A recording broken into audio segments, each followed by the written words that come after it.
Imagine uma investigação difícil. Uma investigação que precisa, para avançar, de cooperação de vários países. Da Espanha, da Suíça, de Hong Kong, de Liechtenstein, da Alemanha.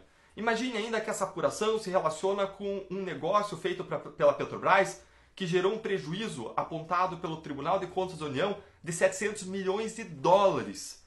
Imagine ainda que esse negócio foi a compra de uma refinaria. Uma compra de uma refinaria que, um ano antes das negociações de compra dessa refinaria pela Petrobras, tinha sido comprada pelo então vendedor, tinha sido comprada na aquisição anterior, apenas um ano antes, por 42 milhões de dólares. E então, a partir das negociações que começam um ano depois, a Petrobras vem a pagar 1,25 bilhão de dólares, quase 30 vezes mais do que se pagou na aquisição anterior.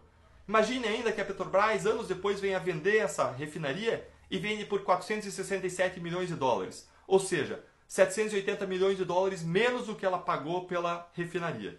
Ou seja, a gente está tratando de um grande escândalo. Imagine agora que essa grande investigação, complexa, que demora anos, venha a comprovar o pagamento de propinas na negociação dessa refinaria.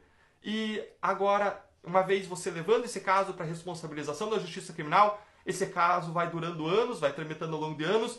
Imagine que agora, então, o Supremo Tribunal Federal emite uma nova decisão que muda as regras do jogo. E essa nova decisão ele aplica para o passado, anulando todo esse caso criminal. Pois bem, isso é o que aconteceu no ano de 2019. No final do ano, aplicando um entendimento do Supremo Tribunal Federal, que o Supremo aplicou para o passado, a Justiça Federal determinou a remessa do caso Passadina para a Justiça Eleitoral e isso gera a anulação de todo o caso Passadina.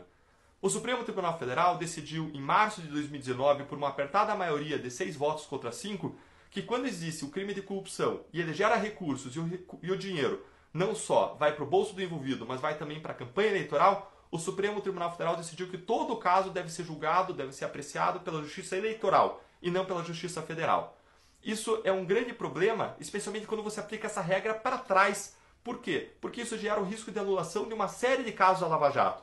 Porque a lógica da corrupção política é sempre a mesma. O dinheiro vai para o bolso do envolvido, enriquece ele, e o dinheiro vai também para a campanha dele, porque ele quer continuar tendo poder, quer continuar se reelegendo e quer desviar mais dinheiro.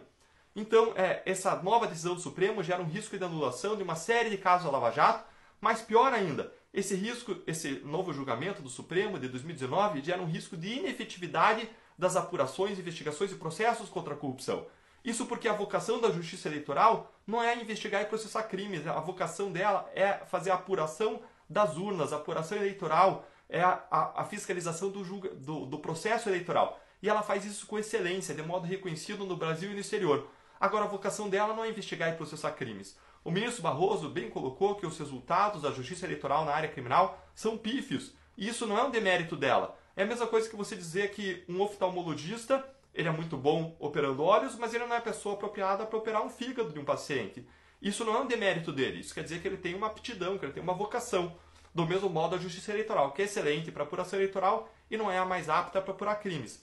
Vejam que foram mandados, a partir da decisão do Supremo para a Justiça Eleitoral, casos envolvendo Temer, Aécio, Dilma, Serra, envolvendo Guido Mantega, envolvendo Marcos Pereira e por aí vai. E você não vê nenhuma operação da Justiça Eleitoral com fases sequenciais, denúncias sequenciais. Isso tudo é efeito dessa decisão do Supremo. Como o ministro Barroso bem colocou, é difícil explicar e é difícil de entender essa decisão do Supremo Tribunal Federal. Eles pegaram algo que estava funcionando pela primeira vez na nossa história. Depois de 500 anos, pela primeira vez, o combate à corrupção atingindo pessoas do andar de cima, pessoas poderosas sendo responsabilizadas. E isso está sendo mudado. É difícil de explicar e é difícil de entender.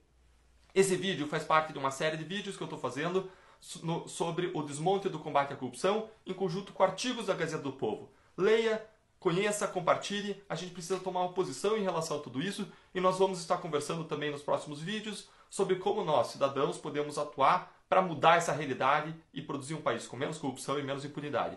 As críticas que eu faço não são pessoais, elas são críticas construtivas para melhorar as instituições. Eu não julgo intenções aqui de ministros ou parlamentares, eu julgo sim os efeitos objetivamente que as decisões e que as leis novas que foram aprovadas têm sobre as investigações e processos no combate à corrupção. Está acontecendo um desmonte no combate à corrupção.